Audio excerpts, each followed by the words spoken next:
Darlene Dunmeyer-Roberson is the new Charleston County School Board member for District 8.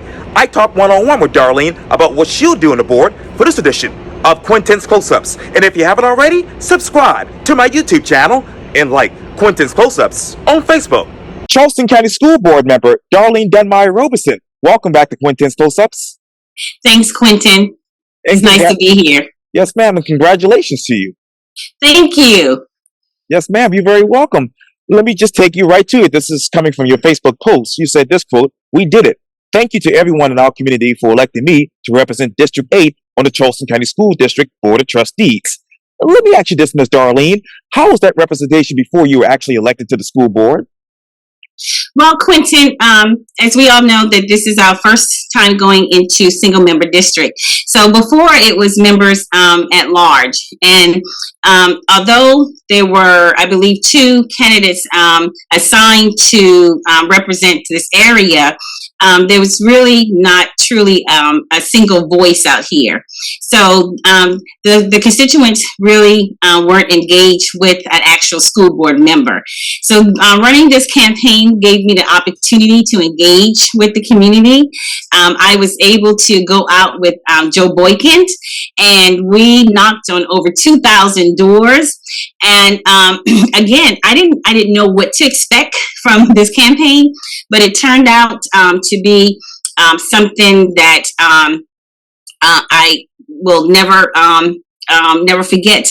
There was some good and some bad, but the bad does not outweigh the good that came out of this campaign. Now, but Ms. Darlene, how did that bad outweigh you personally during this particular campaign? Well, it was a first, Quintin. What I tried to do is whenever I heard something that was negative about me personally, that I knew not to be true, I labeled it a distraction.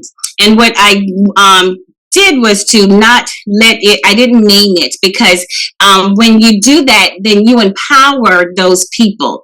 And so what I didn't want to do is empower them and give them a platform to create negativity coming out of this campaign. And so that's why you see on my Facebook post that, you know, the constituents are so happy that I ran a clean campaign, a positive campaign, and a very engaging campaign. So for those out there that did not vote for me, for those that called me Quintin, in my entire life, my husband is a retired naval officer, and we served this country for over 20 years.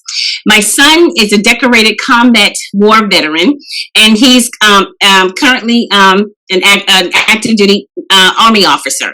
So we have served this country proudly. I've never been called a racist in my entire life.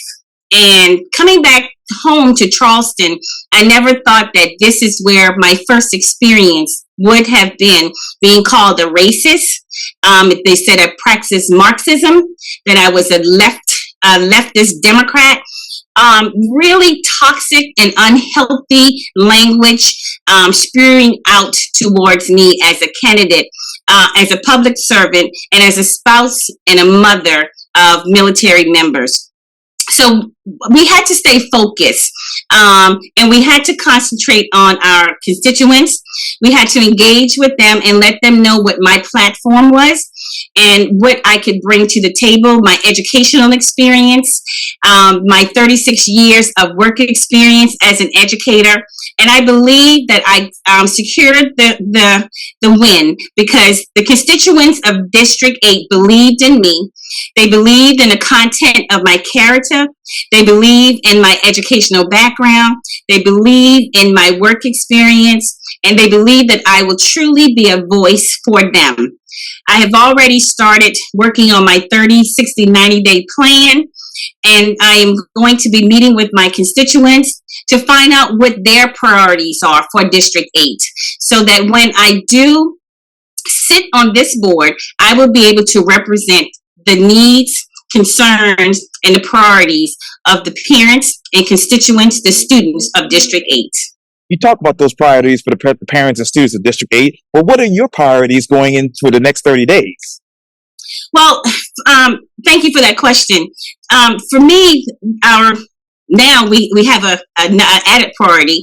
I hope that we will be able to go in. We are going to be sworn in on Friday. I hope that we will be able to have a full board sworn in.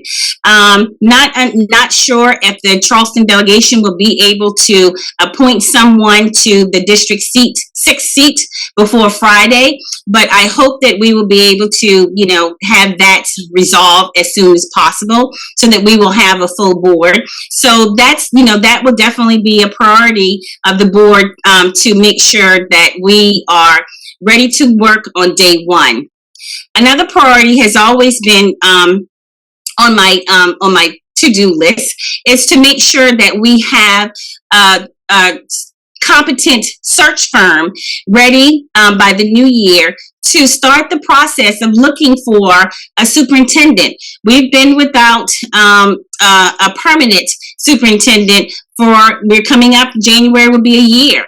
And I think that that's very important for us to get someone in place. We thank and commend Mr. Kennedy for his leadership and everything that he's done in this interim time. But we really do need to go ahead and hit the button on that search firm and getting them in place so that we can have a permanent superintendent in place sooner rather than later.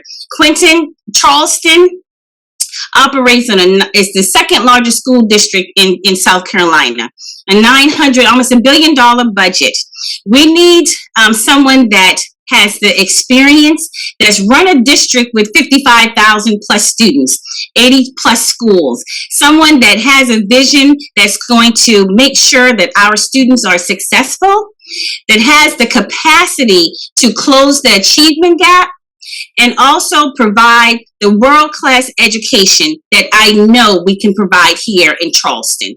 Well, let me back up, Ms. Darlene, because there's so much to ask you about with that last answer that you gave. First and foremost, with the superintendent search, do you believe the school district actually has a competent search firm right now?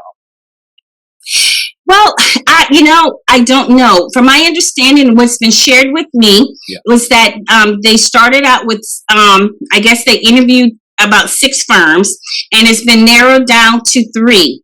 I will myself personally request to see the credentials of those firms to make sure that they have done this before and at the level that we need a search firm to do this job for us. So I would hope so, because if they have picked 3 and narrowed it down to 3, that would be in our benefit that we can, move on instead of having to go back and interview more search firms. So I'm going to, I'm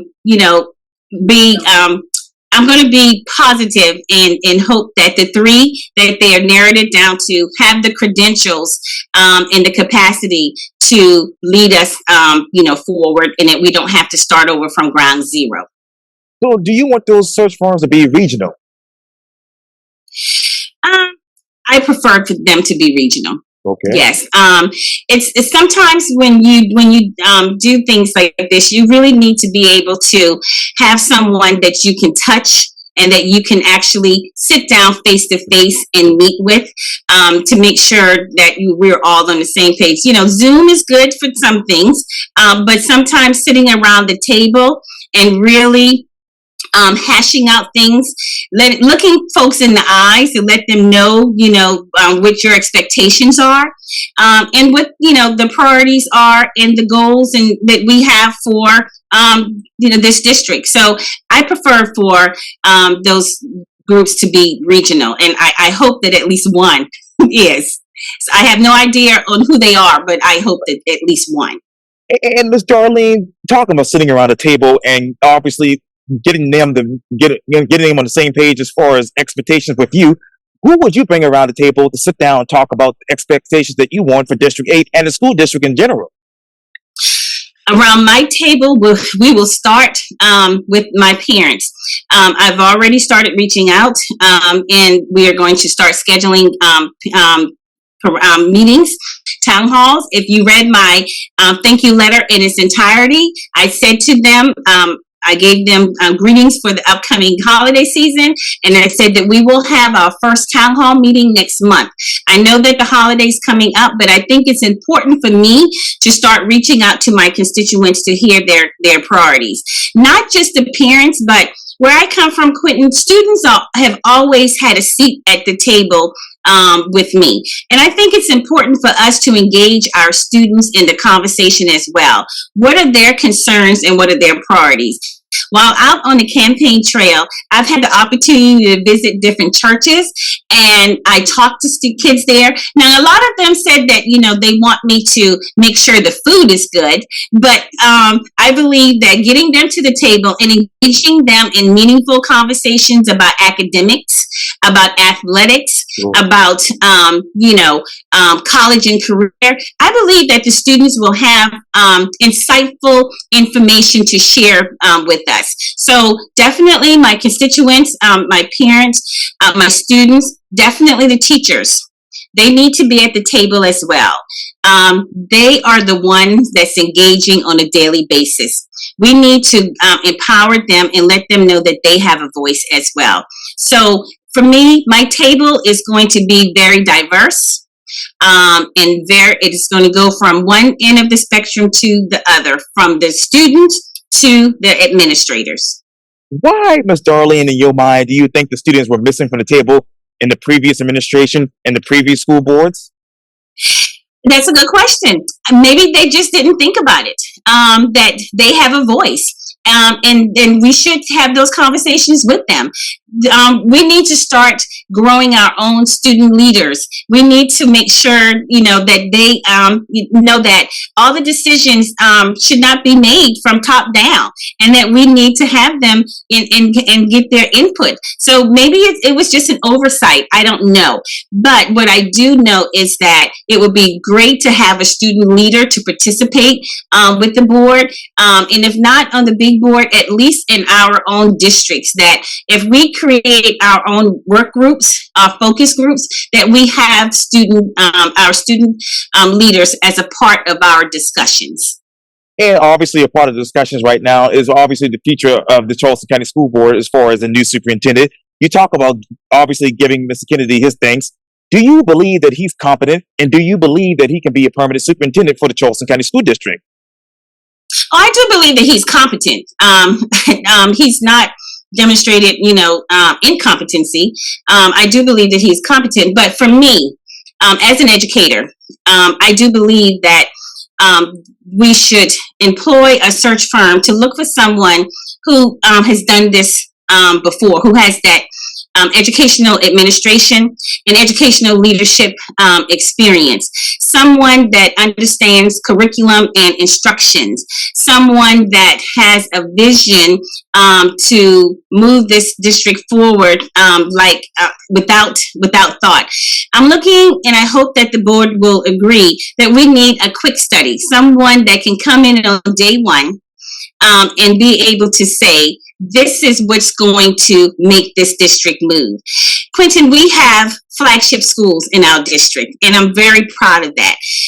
Academic Magnet is the ranked second in the country. They flip-flop between Thomas Jefferson and Fairfax, Virginia.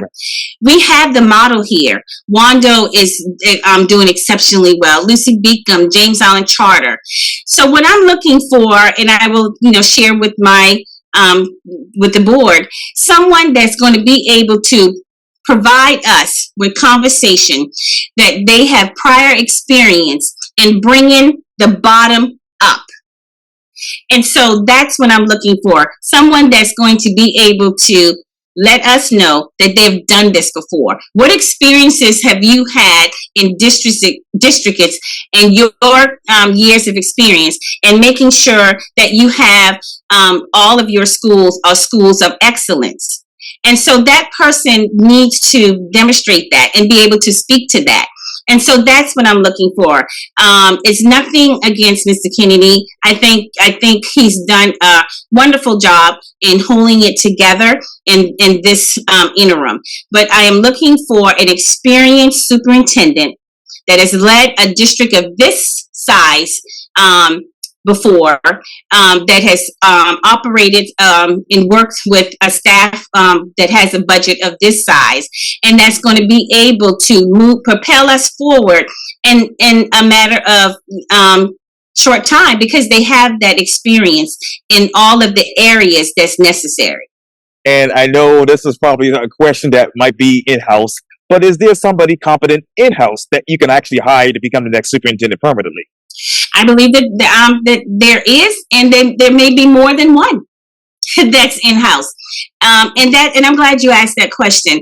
We have to do a better job at growing our own and actually looking at our own people. I think that if we, take the time to look in our schools and at 75 Calhoun, we may have someone that has that experience and that has that vision and that has the necessary skill set to be our next superintendent. But we won't know unless we, give the in-house folks and the homegrown folks an opportunity. And I think that, that's something that we should look at immediately.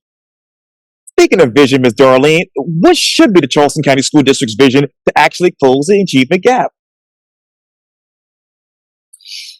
The vision to close the achievement gap? Yes, ma'am. They should totally be focused on student outcomes. In closing, let me say this. There's no one thing that you could do to close the achievement gap.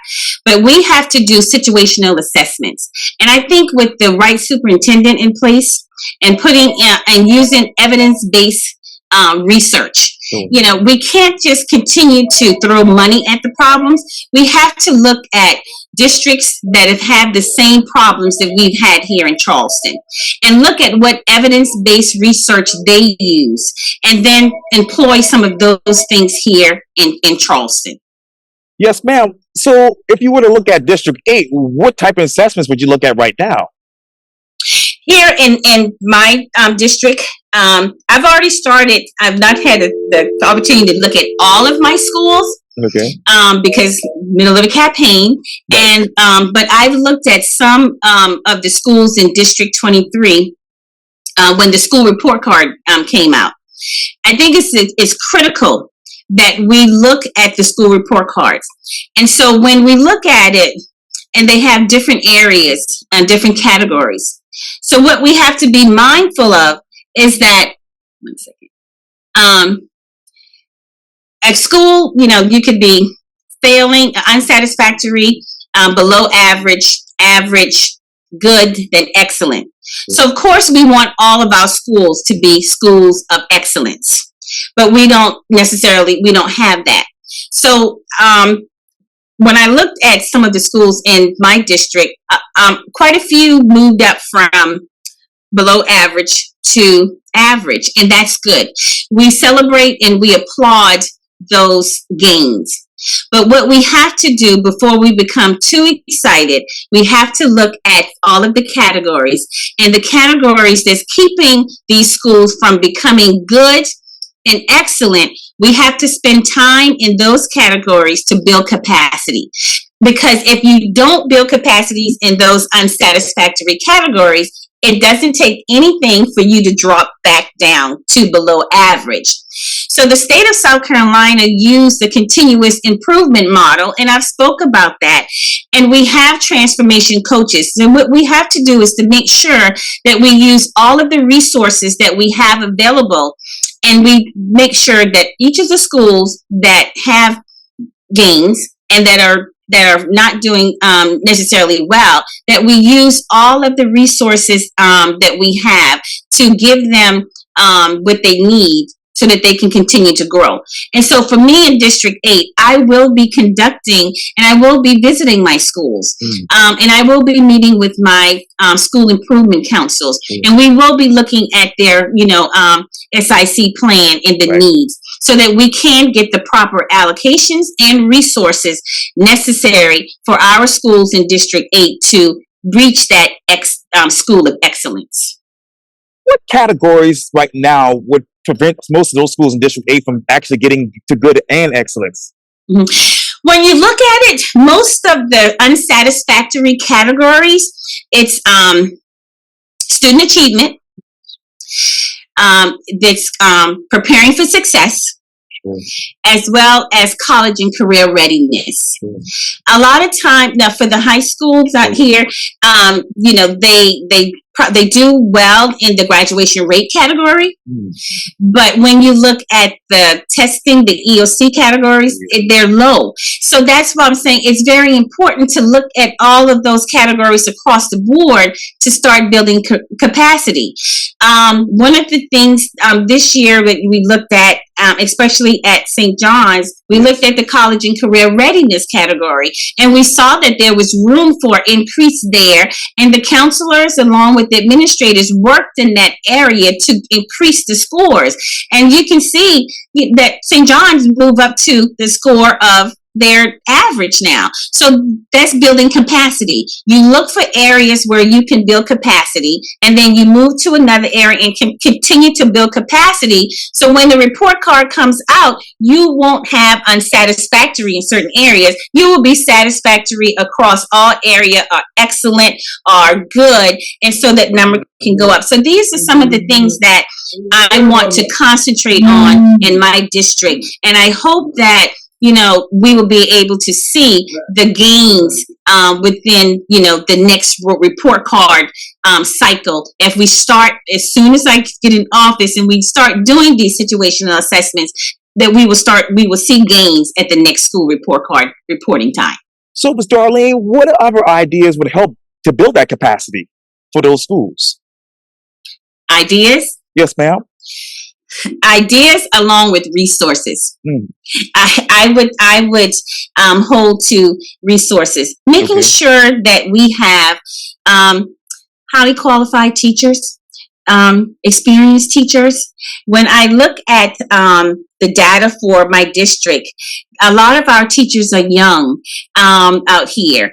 And when I look at the data for, let's say, District 2, their teachers have 15 to 20 years experience. That is something that I believe that we have to definitely work on in District 8, leaning on HR to get us more experienced teachers out here, and then to get our new and young teachers the support that they need.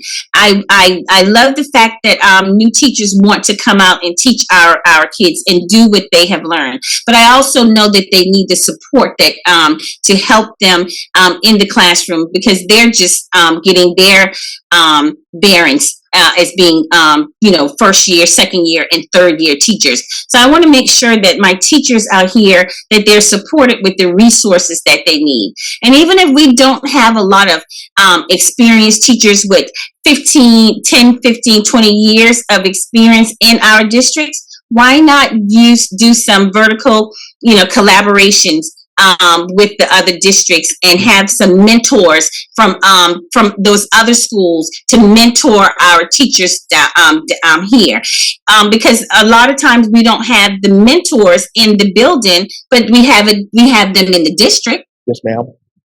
Yes, ma'am. So what other, excuse me, these gnats are bad out here, but after all this rain, but yes, I believe actually does, what neighboring districts actually compare to our district when it comes to the least experienced teachers? What the neighboring district that compares to it? Yes. District 4. That's when you look at their data, the teacher retention in District 4 compares to the teacher retention rate in District 8. The youngness and newness of teachers in District 4 compares to that of District 8. So if I were to, look at two, comparable districts, it would definitely, and anyone can pull this up on the dashboard, right, and look at it. It would be those two districts that definitely needs the resources to help, their younger teachers, their newer teachers, and support them. So how many new tier teachers have actually moved into District 8? I don't have an exact number, but when you look at that graph, it's really a lot of new teachers. Wow. One of the things that I had an opportunity to do, Quintin, while I was on the campaign trail, I spoke with the different mayors, mayor of Hollywood, as well as the mayor of Ravenel, right, and I don't know if you've been out here recently, but we are bursting with new developments. From Johns Island all the way down. Yeah. And so what I propose is, you're probably familiar, in North Carolina, and some other states as well, they've had communities where they have special affordable housing programs for law enforcement, Right. So that the law enforcement officers and fire employees, they can live in communities. Well, that's one of the things that I'm proposing to happen out in District 8 with all the new developments that's going on, that maybe we can create a teacher village out here and have affordable housing for some of the younger teachers that's coming into our district. I think that, to me, it would definitely solve a couple of problems. One, they will be vested in our community because they live here in the community. Mm-hmm. They don't have to travel all the way from Charleston to Edisto. And so that will hopefully take away them not leaving. The retention will be higher because they don't have to travel. With the cost of gas and the cost of housing, we need to find other ways. Let's say that it takes a while to increase their pay. I hope that we can get in and work on teacher pay. But let's say we can't. We could do other things to offset that pay, and we'll be providing affordable housing to them in our areas. And this will be a perfect example out here with all of the housing developments that's going on to, create a teacher village. And then I also liken that concept to, being a military spouse, that there are, times where you live in military housing. And so that creates that sense of community. And you also can use that as a support system. So you have younger teachers in that community, and you will have seasoned teachers in that community. And so in a military housing, that was our support system. So if we create teacher villages, that also can create support for our teachers. So I think that the new board, we will come in and we would look at things, outside of the box and try to bring some new ideas on how we can help our younger teachers. So what is the cost of housing right now in Ravenel, for instance? It's just as expensive as it is in Charleston. If you're trying to homes out here, they're selling for the lower end $350,000, and it goes up to $1 million. That's the buyer home. And so if the rent is $2,000 a month out here. And so a first year teacher, I believe after taxes, their check is probably $2,000. So, we have to look at, it's happening out here in the country, in the rural areas. Right. It's coming out here. Wow. So, moving back home in 2019, I was shocked looking at the cost of housing in my neighborhood, where I used to ride bike and pick blueberries and blackberries. It's developed now. Wow. And those houses are $500,000 and above. That's where we played. But it's on the water. So, it's happening out here. So I think that we have to look at other ways of helping our teachers. And, if the military can create military housing, maybe we can create teacher housing in some of these development and offer, discounted rent mortgages to them. So how many teachers do you have currently in District 8? I'm not sure how many teachers total that's in District 8, because we have I have constituent District 9. Oh, yeah. I have constituent District 23. Right. And then with the new redistricting, right, I have a portion of James Island and a portion of West Ashley. Oh, yeah. So, one of the things that when we were on the campaign trail, we said that legislation, they still have to work out some kinks when it comes to the single member school districts. Sure. Because I'm trying to figure out the portion of James Island that I have. Right. So I guess based on the addresses, those students in pink, they belong to me, but the rest belongs to Carroll Temple. Right. So I think there's still, some tweaking that they have to do when it comes to the school board and the single member districts. Aligning them with the county council was probably the quickest way to get it through. But there's still some things that needs to be tweaked when it comes to school board, because when I say I have a portion of West Ashley, I actually just have like Ponderosa, one subdivision. Yeah. Wow. So yeah, and those kids, would go to C.E. Williams and then West Ashley. Right. So I think we still need to legislation, I should say, still needs to go back and do some tweaking to the school board single member districts. Yeah. And Ms. Darlene, so over the next for the next decade, how many teacher housing units would you need for those teachers out there in District 8? Well, that's a really good question. The population is growing out here. It's almost not rural anymore. I mean, so I believe with the developments that's coming out here, the student population is going to go up. So we definitely will need more teachers out here. We are in the process of opening having a new school built on Johns Island. Originally, they, looked at, I believe the number was a lower, and they went back like 500-600, and they went back and increased the numbers because they had to do once they did their studies, they had to increase the numbers because of potential growth in the area. So it's happening all around us, Quintin. So and let me speak to that. One of the things that I found when I was out on the campaign trail and engaging with families, Joe and I, some folks opened the door and they just wanted the literature. Some folks opened their door and they stepped outside of the door and they wanted to have a conversation. And we've had detailed and extensive conversation with quite a few families. And one of the things that was really interesting to me, I should say, were young parents.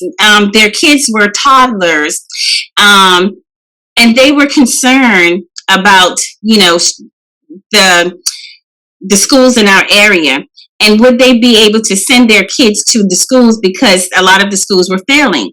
And that should not be a concern of parents, that they would possibly have to send their kids to private school because the schools in the areas didn't meet their standards. So that's one of the things that I want to take away, so that as folks move into District 8, that they're moving out here so that they can have that rural area, feel, but they will also be able to rest assured that the public schools in our district will provide a quality education for their children.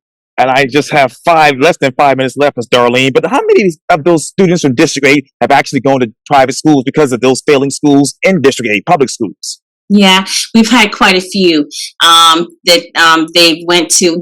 Even if not private school, they leave and they transfer outside of the district because of school choice. They get to go to a school that's not failing. Or we have a public charter school here in our district as well that our kids go to as a choice. So we want to make sure that all of our schools are providing quality education.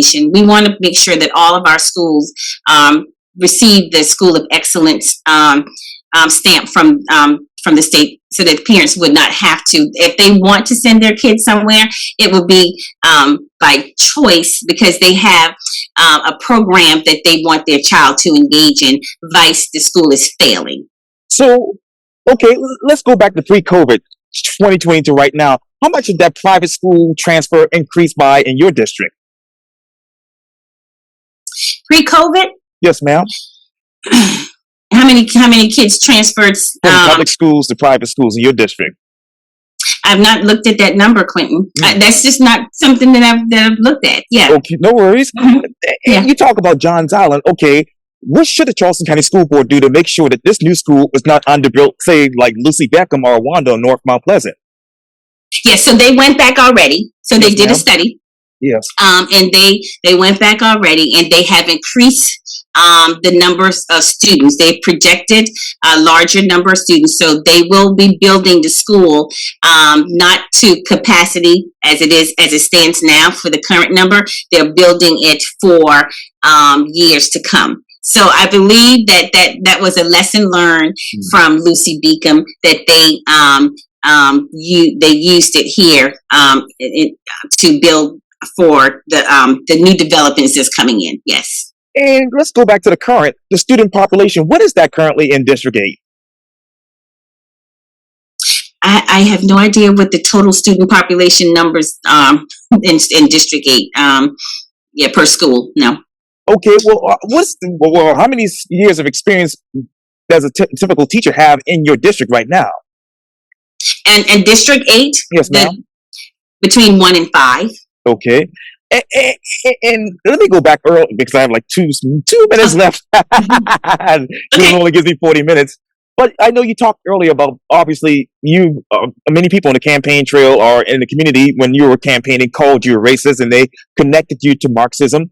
You were endorsed, Ms. Darlene, by the Charleston County Democratic Party and the Charleston County Republican Party. Yes. Going back to then to right now, would you have accepted those endorsements? Quintin, I would not have done anything differently. And I'll tell you why. Those endorsements did not come because of the color of my skin. It came from the content of my character, coupled with my educational background and my experience. For those people that thought that they could use racism to distract me, shame on them. I am a bigger person than that. I thank the Democratic Party and especially Maurice Washington from the Republican Party because he took hits just like I did.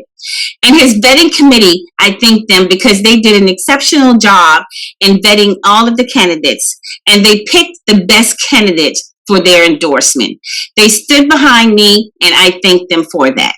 And so the Charleston County School Board is supposed to be nonpartisan. So how nonpartisan will you be on the school board? I will be, if you would look, I received 9 endorsements from major organizations, not from special interest groups. So that keeps me nonpartisan. When I arrive, I will make decisions for the students and not based on a special interest. Darlene Dunmeyer-Roberson, thank you for your time and welcome back to Quintin's Close-Ups. Thank you, Quintin. You're welcome.